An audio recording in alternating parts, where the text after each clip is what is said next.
আসন্ন দুর্গাপুজো আমাদের সামনেই এসে গেছে। সকলেই আনন্দ উপভোগ অবশ্যই করবেন দুর্গাপুজোতে।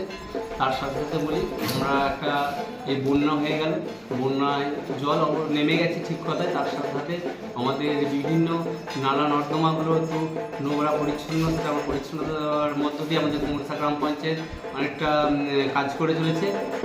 সকালে প্রত্যেককে সতর্ক থাকার জন্য অনুরোধ করছি, কারণ আমরা দেখতে পাচ্ছি এখন মশার প্রাদুর্ভাব বেশি। সকালে মশারি খাটিয়ে শোবেন, এটা কিন্তু আমাদের কুমুরসা গ্রাম পঞ্চায়েতের তরফ থেকে অনুরোধ রইল।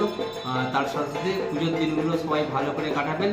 আর এমনি তার সাথে সাথে বলি যে পূজার দিনগুলো প্রত্যেকে সুন্দরভাবে চলবেন এবং ড্রাইভিং মানে যারা ড্রাইভ করবেন সেই দিনগুলো কিন্তু সতর্কতার সাথে ড্রাইভ করবেন, কারণ পুজো আমাদের পুজো আনন্দের দিন, এতে কোনো নিরানন্দ না হয় এটা আমি অবশ্যই চাইছি।